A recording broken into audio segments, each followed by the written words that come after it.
মা মুন্নি আক্তারের 2 সন্তানকে নিয়ে বেঁচে থাকার সংগ্রাম যেন বলে দেয় জীবনের যুদ্ধ কতটা কষ্টের হতে পারে। দুধের বয়সের ছোট্ট নিষ্পাপ 2 বাচ্চাকে ফেলে গেছেন নিষ্ঠুর বাবা। শপিং মল ও মার্কেটের কর্মচারীদের কাছে প্যাকেট খাবার বিক্রি করে 2 সন্তানকে মানুষ করার চেষ্টা চালিয়ে যাচ্ছেন মুন্নি আক্তার। আমার বাচ্চাদের আব্বু নেই, উনি হচ্ছে 2023 সালে উনি চলে গেছেন। উনি কোথায় গেছেন এখনও জানি না। তো ওনার 2টা ছেলে, একটা ছেলে একটা মেয়ে আছেন। একটা ছেলের বয়স হচ্ছে 10 বছর, মেয়ের বয়স হচ্ছে 4 বছর। তা আসলে আমি তো মা, আমি তো পারবো না আসলে একটা বাচ্চাকে ফেলে চলে যেতে। উনি তো পুরুষ, উনি পারছেন। ভোর থেকে রাত পর্যন্ত একটানা পরিশ্রম করে চলেছেন তিনি 2 সন্তানের মুখে হাসি ফোটানোর জন্য। আমি চাচ্ছি আমার বাচ্চারা দেখে মানুষের মতো মানুষ করে ওর পরিবার ওকে শুধু একটা বুঝিয়ে দেওয়ার জন্য যে আমরা নারী, আমরা কখনো ছেড়ে যাওয়ার মতো না। তার প্রতিটি প্যাকেট খাবারের ভেতর লুকিয়ে থাকে এক মায়ের ঘাম আর মমতার ছোঁয়া। নারী হয়ে যে মনে করেন যে খাবার সাপ্লাই করতেছে, আর খাবারটা খুব ভালো, খাবার অনেক টেস্ট, আমরা সবাই খাইতেছি। আজকে মনে করেন যে 7-8 মাস ধরে দিচ্ছে 100টা, আমি তো খুব খাওয়ান ভালো। এমনি আমরা যেভাবে মনে করেন হোটেলে গিয়ে খাই এরকম তৃপ্তি করে খাইতে পারি না। মা মুন্নি আক্তার এক মুহূর্তের জন্য সন্তানদের চোখের আড়াল হতে দেয়নি। বুকের ভেতর কষ্ট জমে থাকলেও 2 সন্তানকে বুকে আগলে রেখেছেন এই হতভাগ্য মা। আমি তো বিবাহ করলে করতে পারি আমার সুখের জন্য, কিন্তু আমার বাচ্চা কাচ্চা তারা কোথায় যাবে? তাদেরকে তো কেউ দেখবে না, তাদের দায়ভার তো কেউ নিবে না। তার বাবা তো ঠিক অন্য একজনকে নিয়ে সংসার করতেছেন, কিন্তু আমি চাইলে সেটা পারছি না। আসলে আমি তো মা, আমি পারি না। হ্যাঁ, এটাই ভাগ্যের নির্মম পরিহাস। স্বামী চলে গেলেও মায়ের ভালোবাসায় থেমে নেই। প্রিয় দর্শক, আজ আমরা আপনাদের সামনে তুলে ধরব সংগ্রামী মা মুন্নি আক্তারের সেই জীবন গল্প, যা শোনার পর চোখে পানি চলে আসবে। একটাই স্বপ্ন, ওদেরকে মানুষের মতো মানুষ করা। ছেলে ক্লাস 5-এ পড়ছে, এবার 6-এ উঠবে। আর মেয়ের এখনও লেখাপড়া হয়নি, তবে বাসায় রানিং চলতেছে, বাসায় যতটুকু পারছি করছি। আর এই মাসে জানুয়ারি থেকে মেয়েটাকে কোচিংয়ে দিব, মানে টিচার রাখবো আর কি। আর 10টি নারীর মতো জীবন নয়, মুন্নি আক্তারের জীবন এক অবিরাম সংগ্রাম আর এক মায়ের অদম্য সাহসের গল্প। আমাকে সাপোর্ট করার মতন কেউ নেই, ডান বাম সামনে পিছে কেউ নেই। যাই কিছু করছি আমি আমার বলে আমার জোরে আমারটা দিয়ে আমি করছি। মুন্নি আক্তারের দিন শুরু হয় ভোরের আলো ফোটার আগেই। যখন শহরের মানুষ তখনও ঘুমে অচেতন, তিনি তখন ব্যস্ত দিনের প্রস্তুতিতে।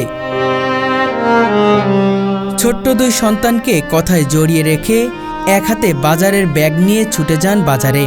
মাছ, মাংস, সবজি আর চাল কিনে ঘরে ফেরেন। ফিরে এসে শুরু হয় একটানা সংগ্রাম। প্রথমে ধোয়া মোছা, তারপরে সবজি কাটা, মাছ পরিষ্কার, মশলা বাটা, তারপর শুরু হয় রান্না। প্রায় 40 জন মানুষের জন্য রান্না করতে হয় তাকে।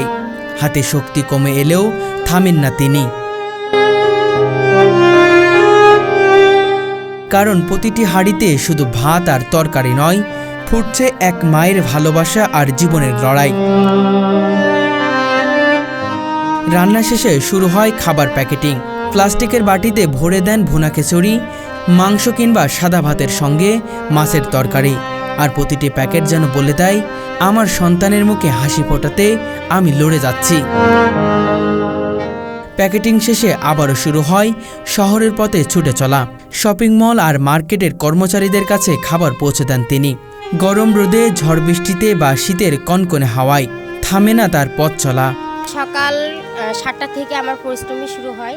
সকাল 7টা থেকে কুটাকাটি, রান্না বান্না, এক হাতে দোয়া পালকো, প্রায় 40টা করে বাটি থাকে, ডাউলের বাটি, আলাদা তরকারি বাটি, সব মিলে জিলায় দেখা গেছে সেই 90-100টার মতন বাটি থাকে। ওগুলো দোয়া, ঘরে দোয়া পালকা গোছানো শুরু থেকে একদম সকাল থেকে শুরু হয়, একদম আপনি রাতের 1টা পর্যন্ত আমার কার্যক্রম চলতে থাকে। এর মধ্যে আমি হয়তো 2 ঘন্টা একটু রেস্ট নিই, এছাড়া আমার চলতে থাকে। যেমন বাটি উঠাবো, বাটি উঠাবো, এখন খাবার দিচ্ছে, 1 ঘন্টা বিরতি আছে, এরপর আমার বাটি উঠানো শুরু হবে।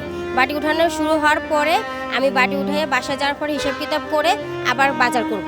বাজার করে রেখে ঘর দুয়ার গোছায় সব কিছু ধোয়া ফলকা করে ঘুমাইতে ঘুমাইতে আমার 1 থেকে 1:30-2টা বাজবে। আবার সকালবেলা উঠে শুরু হয় আমার রান্নার কাজ। প্রথম দিকে দিনে মাত্র 10টি প্যাকেট বিক্রি হতো, আর আস্তা 40-এর বেশি। তবু বাজারের চাহিদার তুলনায় তা খুবই কম।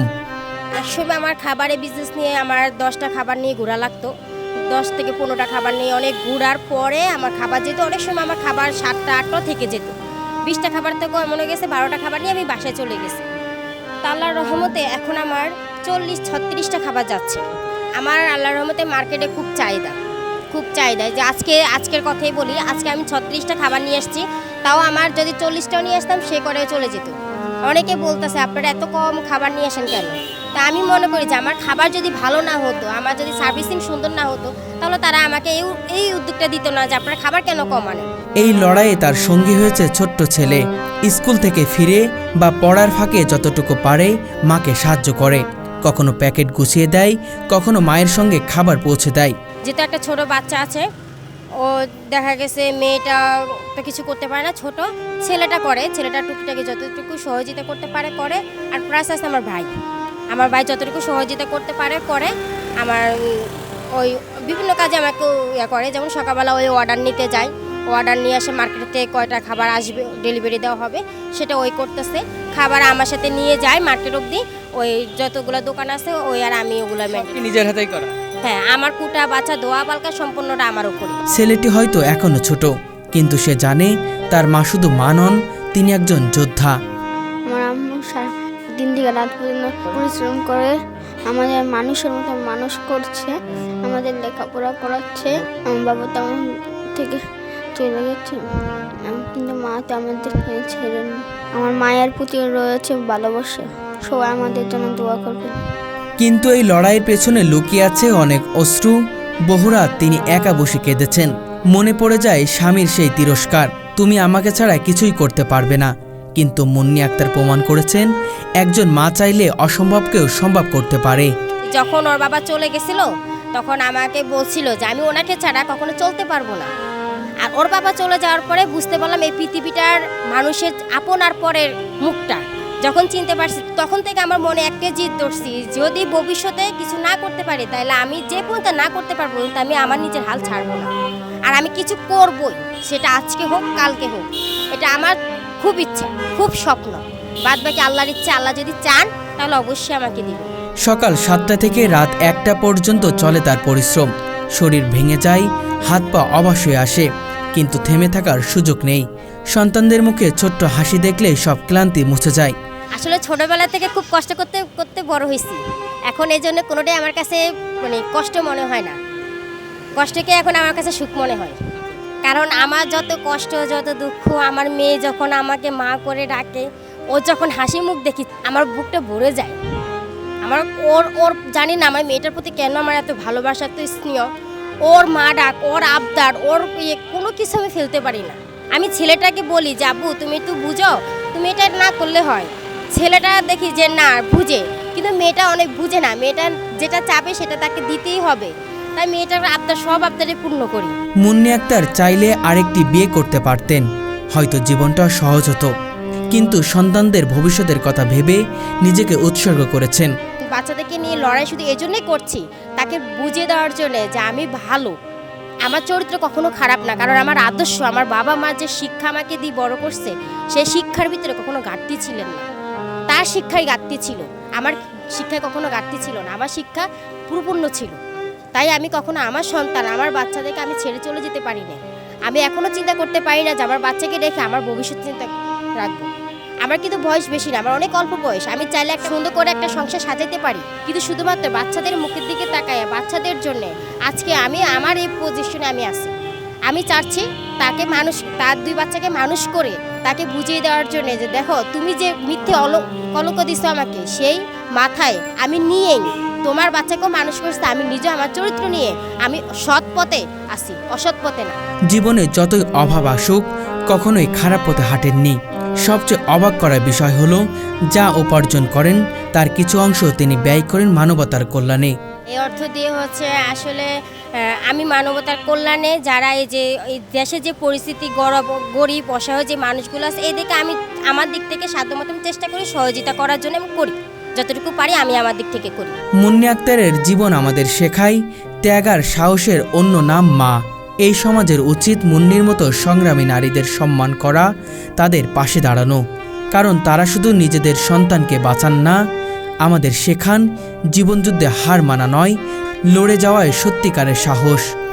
পুরুষরা তো সচরাচর সরাসরি যে কোনো জিনিসেই ইনভলভ হতে পারে, নারীরা পারে না। সেক্ষেত্রে কোনো নারী যদি নিজে নিজে উদ্যোগ নেয় কোনো কিছু করার, পরিবারের পাশে দাঁড়ানোর, অবশ্যই সেটা ভালো দিক, সমাজেরও ভালো দিক। বিভিন্ন নারী বিভিন্ন খারাপ পথে আছে, যে নারী মনে করেন একটা ভালো পথে আছে, একটা উপার্জনের দিক মানুষের সামনে ধরে মনে করেন সরাসরি মার্কেট প্লেসে আছে, এটা অবশ্যই নারী একজন না, এটা সব নারীর দিক দিয়ে ভালো দিক। ধরতে গেলে সবই কষ্টে। এই যে সারাদিন শোল থেকে একটা মানুষের তো চায় একটু ঘুরতে, একটু কথা বলতে, একটু আড্ডা দিতে, এক জায়গায় বেড়াতে যেতে। আসলে খাবারের বিজনেসটা এমন একটা বিজনেস, একদিনের জন্য বন্ধ দেওয়া যায় না। এমন একটা খাবারের বিজনেস, এটা প্রতিনিয়ত কন্টিনিউ রাখতে হয়। আপনি কন্টিনিউ রাখবেন, আপনার মার্কেট ভালো থাকবে।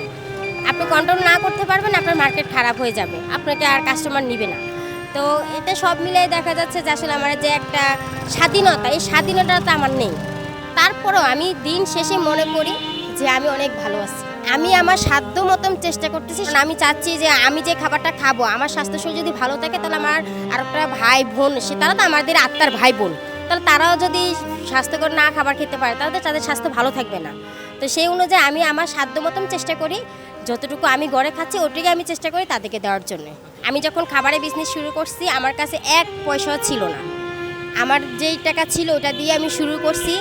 ওইটা দিয়ে শুরু করতে করতে এখন অনেকটা বড় হয়েছি। আমি আগে যে ঘরে ছিলাম তার থেকে উন্নতি ঘরে আসছি। বাচ্চা কাচ্চারা নিজের দায়িত্বে, নিজে প্রতি মাসে ছেলের পিছনে আমার খরচ আছে 2000 টাকা। শুধুমাত্র পড়ালেখার খরচে ওর পিছনে আছে আমার 2000 টাকা। খাতা কলম বাদ, খাতা কলম তো ওগুলো বাদ, ওদের মজা খাবার, বাড়তি খরচ। একটা নারীর বিবাহ জীবনে একবারই হয়, বারবার হয় না। আর আমার কথা হচ্ছে কোনটা, যে আমার বিবাহ করার কোনো ইচ্ছে নেই। কারণ পুরুষ সবাই এক যেমন ভালো না, আবার সবাই খারাপও না, সবাইকে এক পাল্লা মাপা যায় না। কিন্তু আমার কাছে মনে হয় না যে বিবাহ করলে আমার বাচ্চা আমাদেরকে সে দেখবে, যে ব্যক্তি আসবে সে দেখবে।